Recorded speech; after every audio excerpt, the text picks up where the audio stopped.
Welcome to the Calcio Blog's first ever podcast and YouTube video. Our first one's going to focus on travel to Italy. That's what we seem to get the most interactions for.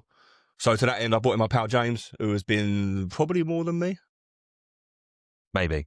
We're not sure. We do a lot of trips to Italy, so we're going to just sort of chat through our trips we've done, where we go, what we do, and hopefully you'll get some good advice.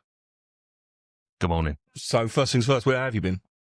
So I've been out to Pisa a couple of times. I've been to Juventus. I've been out to Milan to watch Inter Milan a couple of times over the years. And we've also been to a place on the opposite side of Lake Como. Well, I've also been to Como. First is Gillingham, but also Lecco. It's Serie C. Lecco? Well, it depends how tomato. You tell me. You're the expert. Well, I'm English, so I'm going with Lecco. Okay, well, I'll go with Lecco. Let the viewers decide. So talk to me about Pisa, because Pisa are playing tonight. We're recording this on Saturday, by the way. Pisa are playing tonight. It's the first Serie A game at the Garibaldi for 34 years. It's going to be a popular one for people to get to because we're not sure if they're going to stay up. You've got that big tower that they built incorrectly that you can see out the back of the stadium. Talk us through the experience of Pisa a little bit. Pisa has been by far my most favourite trip to Italy for football. It doubles up as a tourism hotspot. Everything about it fits perfectly for a football weekend. The flights out are very cheap from Stansted or Gatwick with Ryanair or EasyJet. Shout out to Ryanair. Not sponsored yet.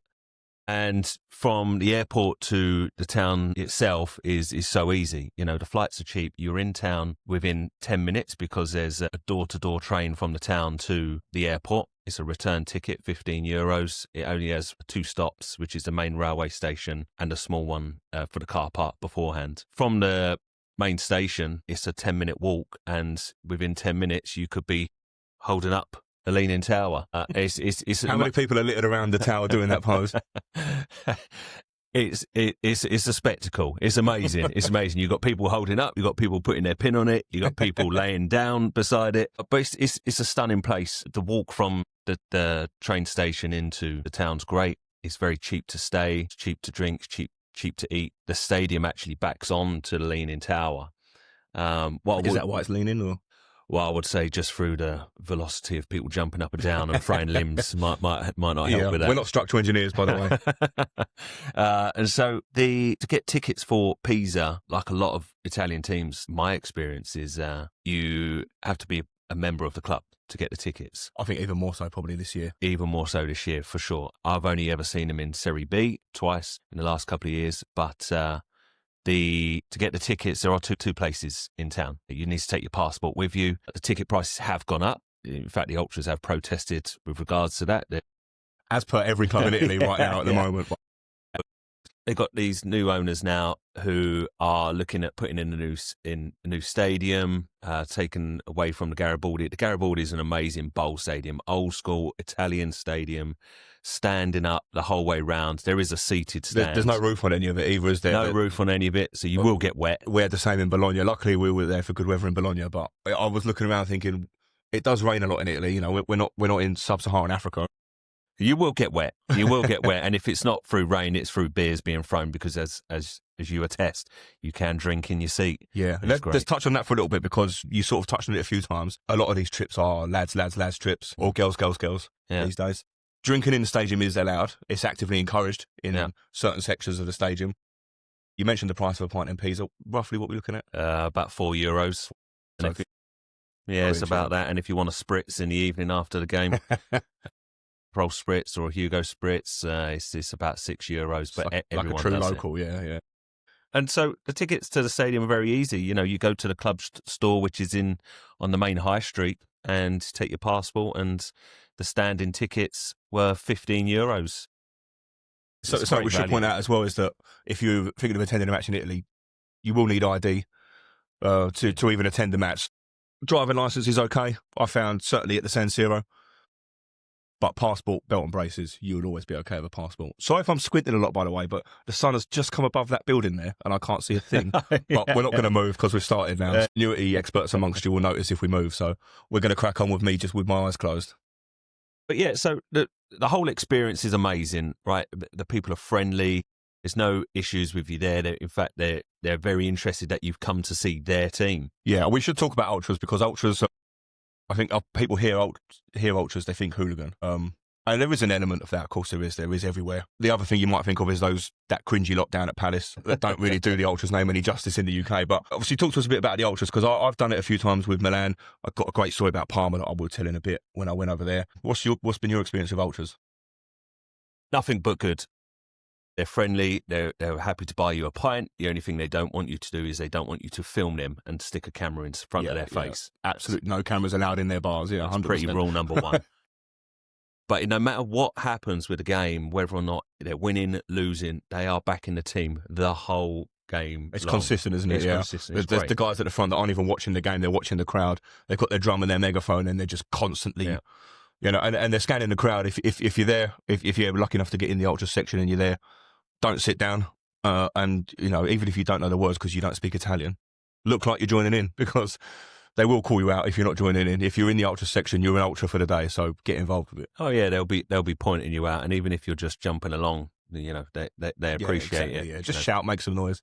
That's all you need to do. They'll pick up pretty quickly that you're foreign and don't know what you're doing, but if you're showing face, you're showing face. It's fine. I think one phrase that I've learned on all my trips is, as long as you say "sono inglese," which means I'm English, they immediately they'll be shaking your hand and offering to buy you a beer. Not many countries in the world will do that, by the way. No, that's true. The Italians they're okay with us and our football. Yeah. The whole experience of Pisa is amazing. I'm planning to go back. Don't get me wrong. Now they're in Serie A for the first time in, what did you say, 34 years? 34 years, yeah. It's going to become more difficult to get a ticket. I think the goal ticket is going to be the Fiorentina game, the Tuscany derby. I think so. Yeah, well, you might struggle, especially even at Fiorentina, because I know they're doing a lot of work to their stadium. It's only about half capacity at the moment. You'll find that in Pisa, most of the graffiti around town is Fiorentina Merda. You can certainly tell what part of a city you're in. Milan's the same. There's a lot of blue and black graffiti, and then you'll cross to a different street and there's a lot of red and black graffiti. You can certainly, it encompasses the whole city, doesn't it, these games? Like, we live and breathe football in this country. The Italians, they eat it for breakfast and they drink it after their dinner too. Oh, so it's amazing.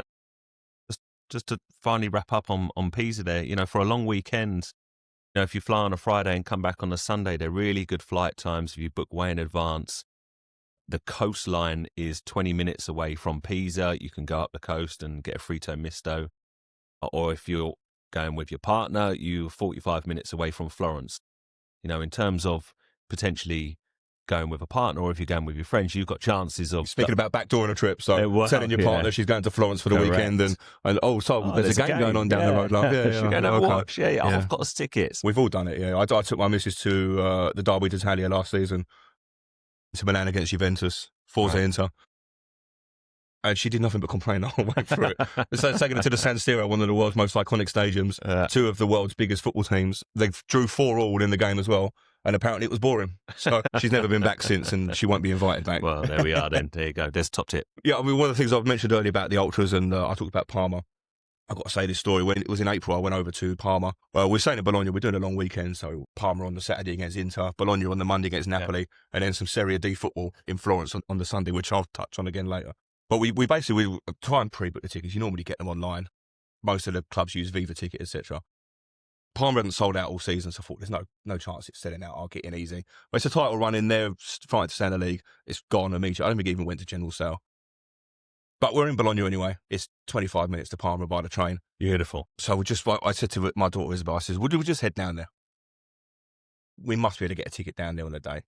So we go down and just nothing's doing. Go to the ticket office, come back at 3 p.m. It kicks off at 6. We might have something spare then. Okay, let's go back at 3 p.m. No, nothing. And I'm all over the Facebook groups for Parma fans. I'm on Instagram and just tagging Parma in there, and just anyone help me with a ticket. And one guy comes through, Mattia, messages me on Instagram and says, I have a women's ticket, which is a new one on me. Right. They do women-only tickets. Yeah. Is that cheaper? I'm not sure. It must be, if they differentiate. There must be a reason there's a women's ticket. It's got to be priced. The women's ticket and an under-12s ticket. So I said, right, okay, well, we'll figure something out. If I've got to pay an uplift on the door, maybe I'll just pay an uplift on the door, whatever. So he says to come meet me in this pub. It's about half a mile away. So we walk up the road, bump into Lilian Thuram on the way. He's just walking around the street. So bowler, by the way. Yeah, great player. Former Parma player. His son does play for Inter as well. So he's obviously in town for the game. So we bump into him, get our selfies, whatever, get to the boozer, walk in there, and it's lads only in this boozer. It's fucking, it's ultra central. We're walking into an Ultras bar. Okay. I've got my 15-year-old daughter with me. So we walk in, and at first it's just a beer is thrust into my hand. And Mattia brings his friend Andrea over. Well, shout out to them, but I'm going to send them this video so they can understand how much they really helped me out this day. Yeah, it's class. Don't know you from Adam. No. It's amazing. So thrust a beer in my hand, thrust a beer in Isabel's hand. Sorry, Polly, my mum. She only had one. And we just start talking football, but they don't speak any English. I don't speak any Italian other than due bere per favore. So we just start saying, he says, game, we go to a game. So we get down, we walk down to the stadium, and he gives me his son's season ticket pass, which is an under 12 season ticket. And he gives me his son's ID card, which has a picture of an 11-year-old boy on it. And he says, it's okay, put your thumb over the photograph, you will go in. Okay, well, we'll see how it goes. So it turns out these are not just the Ultras, these are the Ultras. Right. So we get down to the gate, and the gate just parts like the Red Sea. Yeah. Moses coming through. So we walk through straight to the front. No one even looks at the ID. Right. We're ushered into the stadium. I give him the card back. I give him €50 note, expecting to wish him well and be on my way. And he says, no, you come with me. So we go to the beer queue, which also, by the way, parts straight to the front, beers out. And then we're standing there, and everyone's coming up, and they're kissing him both cheeks. And he's the man in Parma, Andrea, it turns out. And then he takes us up onto the terrace with him. We spend the whole game with him and his pals. They take me back to the pub after the game. Yeah. They just fill me with Sambuca. Yeah. And then one of their mates, who was in the pub the whole afternoon, drops us back at the station for our train back to Bologna. So I shout out to the Parma boys. They looked after me so much that day. Yeah. It just goes to show you, like I said, people hear Ultras, they think hooligans. These are top blokes. And if you're interested in their football team and you just want to watch the game, they're all on board. It's a good thing about all Italian teams that I've ever gone to watch is that as soon as you mention that you've come to watch their team, they love it. Once you told them why. Yeah, exactly. You told them why, yeah. But you know what I'm saying? Like here in England, that doesn't exist. If someone came up to me and I've just come to watch, my team, Gillingham, I'll be like, okay, yeah, nice one. Yeah. What's wrong with you? Yeah. Certainly wouldn't be offering to buy them a pint. No, that's it. Yeah. They might need mental health checks if they're coming and watching them. So just tell me about how you do your trips as well, because I've sort of done both, which is I've done this is the team I want to go see. What's the best date where Ryanair's at their cheapest, for example? Or I know we've done it before when we went to Gothenburg, which was there's cheap flights to Gothenburg this weekend. Should we just go and watch a football match? Yeah. Which way around is your preference to do it? You looking for the cheap flight, or you looking for the team first? Usually, for me personally, it's a cheap flight. Yeah. Right. So what I'll do is, depending on what's going on at home, but usually it's we try and fly out on a Saturday morning or a Friday morning and come back on a Sunday afternoon. Yeah. As you'll know, most Ryanair flights are first thing in the morning or late thing at night. Yeah. There are a few good. That late one at night was supposed to be mid-afternoon, though. Is that there are? What's good about a lot of Italian flights back to London Stansted or anywhere really is the fact that on a Sunday, most of them are in the afternoon. You can fly back from Bologna in the afternoon, Turin afternoon. I'm talking about sort of like between sort of 2 and 5 o'clock, and they're not the most expensive. You're not busted for work the next day. You're not busted for work the next day. Otherwise, you are going to be waiting for that 22:35 flight back from Milan Malpensa. I just did it on Tuesday, coming back from the opening weekend. Yeah, I landed. I walked back through the door about 11:30 and was up at 6 for work. So it's not ideal, but it was £25 for the flight, Exactly. And I mean, for me, if I know in advance, I mean, what you need to take into consideration, as you know, is that the Italian fixtures are prone to change at fairly short notice, but sometimes days before. Before, yeah. And so, when you are checking the fixtures online, you want to take really the club website's lead on the time. Yeah. Because if you look at the fixtures and you see a list of them all saying Sunday 6 o'clock, red flag. They're not all Sunday 6 o'clock. Right. They've not been planned in those fixtures 100%. Yet. So we're just about this. Actually, probably quite a good timing for this. We're just about to get the fix. Now the Champions League draw's been done, we'll get the next 12 weeks of Italian football confirmed. Oh, perfect. Friday the 5th of September, they'll be doing that. That'll be released. Then you've got up until the end of the October half term for your trips.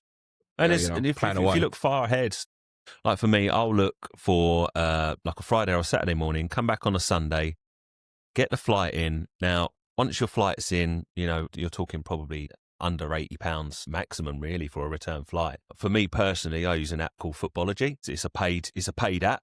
Most people following this account will know football. Yeah. Well, just for the people that don't, it's a paid app on the App Store. Now you will put the date that you're in whatever place you're in. Yeah. Let's say, for example, you're in Pisa, right? And you then put the date in. Now it will give you fixtures within 50 kilometres, 100 kilometres, or 150 kilometres. Now, obviously, in Pisa, you've got Anna up the road. You've got Fiorentina, all within sort of 45 minutes train journey. By the way, if we're talking Tuscany and Florence, through Footballogy, I ended up at a game that's just outside Florence, the Prato Derby. Oh, right, yeah, I remember watching it. I was watching it online. Yeah. It was, we should say Serie C and D in Italy, which is their equivalent of League 1 and 2. It's probably our equivalent of National League and National South. It's just you go there, you still enjoy the atmosphere there. The fans are a bit mad, but don't expect quality football in Serie C or D. You will get a good experience, and you can have a beer in your seat. And usually the weather's absolutely superb. Well, one thing we could point out, we've both been to Lecco, is in these smaller stadiums, the backdrop is often magnificent. Oh, it's stunning. And Lecco, just sitting at the bottom of the Alps, just by Lake Como, ticks that box. Oh, yeah. It's amazing. Now, obviously, on Footballogy, it will give you a raft of fixtures right down to the 11th tier if you want to go down that far, or if the fixtures are available. But that's what I'll do, and I'll be planning on doing that one before Christmas here now. I lucked out last season, booked flights to go to the Christmas markets in Turin. Don't. The Christmas markets are rubbish. You got to take the missus on that one, though, right? I did get to take the missus on that one, but don't go there for the Christmas markets, because it was about 12 stalls that all just sold sweets. I think if I think Christmas market, I think Germany. I don't think Italy. Yeah. Well, don't follow Google's lead. And this was for Christmas markets. It wasn't for football, but as it turned out, the Juventus were at home to Bologna that day. The Thiago Motta derby. It was the Thiago Motta derby before it's he got sacked. Yeah. But and that was a different experience on getting tickets. Juventus, you can actually buy the tickets online and print your ticket at home, and you still need to put in your passport details, but that's the first experience I've had in Italy where you can buy them online from the club website. Now, don't get me wrong, it's could be a bucket list game for a lot of people. Me personally, it was a good experience for the day to go there, but I wouldn't go back, just for the reasons that the stadium is at the end of the tram line. It's right at the very end. The tram doesn't always run after the game, so when you finish the game, you can't hang about. But the football stadium's within a shopping complex. It's like, as all the football stadiums tend to be. Yeah, correct. And it's in the middle of nowhere. It's at the end of a train line. You've got to walk tram line. Sorry, you've got to walk quite some distance to get into the process in there. And don't get me wrong, you can drink in your seat. It was great. Tickets were pricey. I had the cheapest ticket that was available, and that was €35. We're all seated together. So it might seem strange for fans of Premier League clubs to hear you say that that's a pricey ticket. It's a pricey ticket for Italian standards, is what I would say. I mean, I paid €12 to watch Inter play Torino last weekend, so that's amazing. There's a huge difference in the price of ticket. It was great to go there. It's very much a new world stadium to tick. The atmosphere wasn't amazing. Bologna fans travelled in good numbers. The game was great. It ended in a Desmond. It was 2-2, and Juventus scored a last-minute equaliser, and significant limbs were thrown. But, on the whole, I found it to be more of I don't know how you might say, like a touristy. If I was to go back, that's the danger a lot with new stadiums, though, isn't it? And there's not many new stadiums in Italy. Juventus is one of the rare ones. They own their own ground. Most of them are municipality owned, which is why they're so old and most of them decrepit, but they've got a lot of character in them. So how would you compare the Allianz to, say, the San Siro? You've done both. The San Siro is absolute. It's just classic. I mean, you've got to get there. Everyone has bucket list ground. It's a bucket list ground. Don't get me wrong. It's not in the city centre as well, but the walk down to the stadium, and when it comes around the corner, for everyone that's watched football forever and a day, as soon as you come round the corner and see those spiral staircases, the big red structure at the top, you either think, oh dear, I'm going to be out of breath there. But it's such an amazing ground, and as you'll see in some of your previous videos that you've put up, the pre-game is class. Yeah, it's almost like a tailgate, isn't it, around the outside. It brings the fans into one place, and that atmosphere builds from. I mean, we went to the game, kicked off at 8:45 there. We were there at 4:30. Quite pissed by the time I was walking up the stairs, but I think that adds to the experience a little bit. It's an experience, and don't get me wrong, there'll be loads of tourists there, but everyone is involved. The atmosphere is electric. It's a classic ground. The tickets are unbelievably priced. Even my first experience there was, I think it was 2012. It was a second leg of a Champions League quarter-final. Again, this was another overnight stay, shout out Ryanair. And that was a £40 return flight. I watched Inter Milan versus Marseille. Marseille knocked Inter Milan out. This is banter era Inter Milan, yeah? Biabiani and Kuzmanovic. This is like Mandanda in goal and Loic Remy up front. And QPR Marseille travelled in numbers. Now, I paid €21 for a Champions League quarter-final second leg ticket, and on that Saturday afterwards I paid £23 to watch League 2 Gillingham versus Crewe. Insane, isn't it? It's a stadium. Absolutely insane. I mean, friends of mine have got season tickets at Inter Milan, and they're paying pretty much about £100 a year season more than I'm paying at Gillingham for a season ticket. It's amazing. Yeah. I mean, and this is controversial, we would say, about how cheap it is, because the reason for the Inter Milan Ultras boycott at the moment is the increase in price of tickets. Is that right? Yeah. They're absolutely livid, and they're boycotting at the moment. So the atmosphere is not quite there at Inter games. I think there's only one game in at the moment. One of the Ultras or the club, one of them will buckle. They have to, because they need that atmosphere inside the stadium. I think the Ultras need the team as well, as much as the team need the Ultras. So something will give there. So I would just maybe not be attending any San Siro games for maybe a few months at the moment, because AC Milan have got the same thing going on. They're just as furious. Theirs is to do with their performance on the pitch as well, which has been significantly worse. They had a good win last night. But, they're just entering their banter era. Seems like it. Just trying to sign every single striker in Europe at the moment. Yeah. It looks like they've settled on Christopher Nkunku, who missed the last 2 years because he was injured at Chelsea. Well, £30 million down drain. So. I try not to let my Inter Milan bias creep into these podcasts, but I am right now. So we'll move on. Any bucket list games, anything you've not done that you desperately need to do over in Italy at the moment? I mean, we're talking Derby d'Italia, Milan, Derby della Capitale. I mean, fortunately, you're wearing the top of the derby that I want to go to. I want to go to Sampdoria versus Genoa. I think we might have a few years before that one's being played. Although, Genoa, they don't look fantastic. It's one game in. What can we say? They don't look great. Patrick Vieira's not a fantastic manager, is he? No. So you never know. Sampdoria could stay up in. The stadium is amazing, though. It's gorgeous. It's a bucket list stadium for me. Yeah. It looks. Genoa's a beautiful city as well, right by the sea, isn't it? It's brilliant. I think I'll talk a little bit about the Milan derby, because I've done it, bragging on myself there. But obviously, as an Inter fan, you've got to go and do a Milan derby at some point. We'd won 6 in a row when I went out there. We lost that one. And did you find it easy to get tickets for that? Hugely. I mean, I'm a member anyway, but my membership got me into the last sale, so it was €60 a ticket, so a little bit more of an uplift on it, but it's a Milan derby. Could you go and watch Man United Liverpool for that? No, absolutely not. No. So that was great. You'd never even get the opportunity either. No, exactly. Yeah, you wouldn't get near a ticket. They did go to general sale. They generally go to general sale. There won't be a lot of tickets left. You'll have to be quick on the button. It will go to general sale, the Milan derby. You can get them through reselling sites, but you're going to pay 150, 200 quid for that. It depends how desperate you are to go and see it.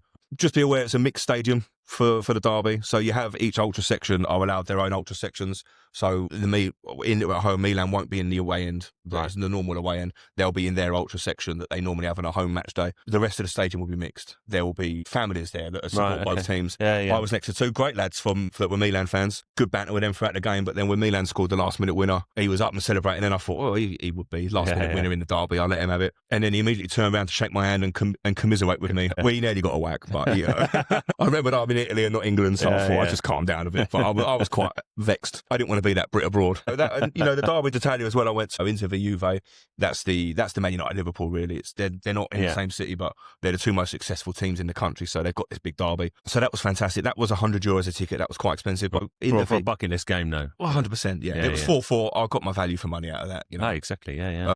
And then the other one that was a big game that I thought I wouldn't be able to get a ticket for was the Champions League semi-final against Barcelona. Right. The 4-3 win for Inter back in April. May, actually, it might have been. I think it was May. I think, Got that through my membership, but I was able to get up to 8 tickets on that. So, really? Again, if you know someone that's a member, and if you know me, I can sort you out. Shout out the Calcio blog, by the way. Cheers, pal. It was, I can't pay for that, €80-90 for that, but not breaking the bank. And it's a Champions League semi-final. Yeah. It's just insane. Price-wise, it's fantastic. In terms of ease of getting tickets, it's not really a problem. You can just buy the membership. So my membership for Inter, the Siamo Noi card, the fan card, Yeah. was €15 for 6 years. So that gets you onto the second last sale. Say that again, €15 for 6 years. 6 years, yeah. So you Wow. you'll have your card, and then they basically you buy through that, and then your ticket gets uploaded onto it. So you don't even need to. You just put it in your wallet, carry it around. That's your ticket. Tap it, get in. That's great value. That gets you into the sale before general sale. If you're then an actual fan of an Italian club, find a local supporters club in your country, because I'm a member of Inter Club London. That's affiliated with Inter Milan. So that gets me into then the second sale after season ticket holder. Right, okay. So I get bumped right up the list with that. That's €50-60 a season, so it's a bit dearer. But the club run a lot of events and stuff. They've got a pub in London they all watch the games at. So it's worth looking. I know Napoli do it. I know Milan do it. I know Juve do it all over Europe.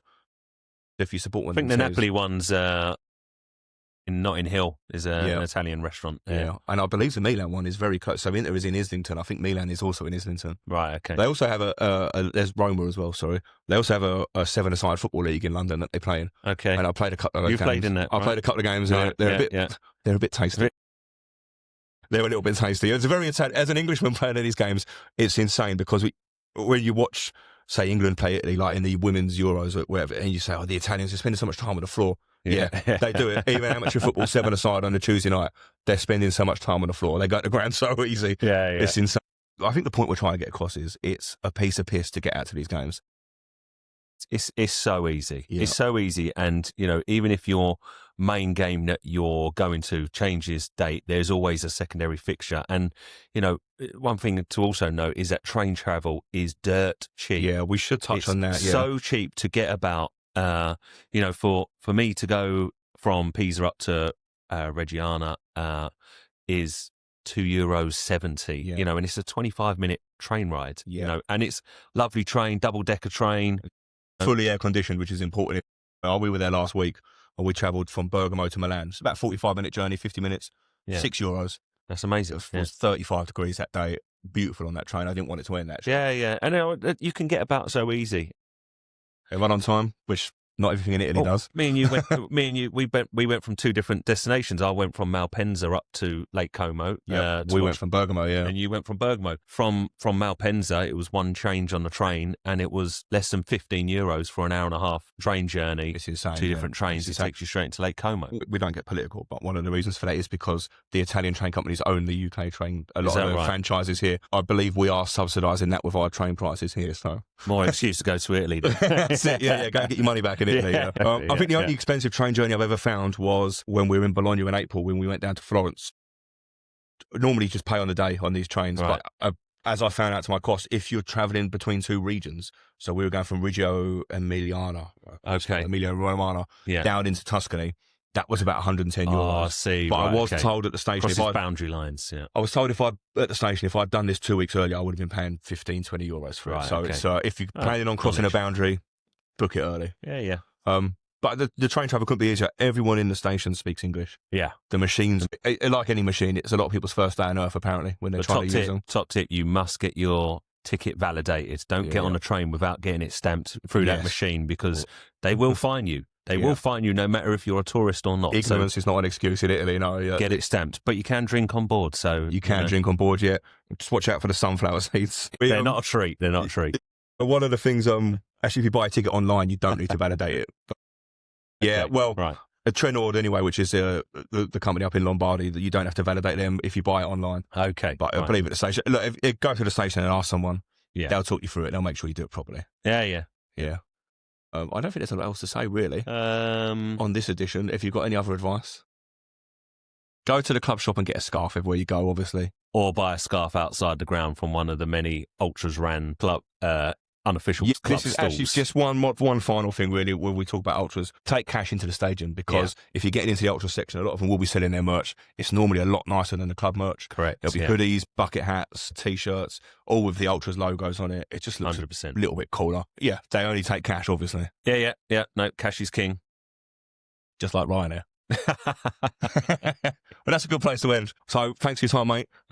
Thanks for the coffee as well, by the way. Yeah. Enjoyed it. With James Richardson it up a little bit with the Gazette sitting here in front of us. You can't see that if you're just listening, obviously, but if you're watching it, that's why we've done it anyway. So I know that sun's way too high. What are we now? 8:15. The pub is opening soon, so Saturday afternoon. Let's go. Ciao. Cheers.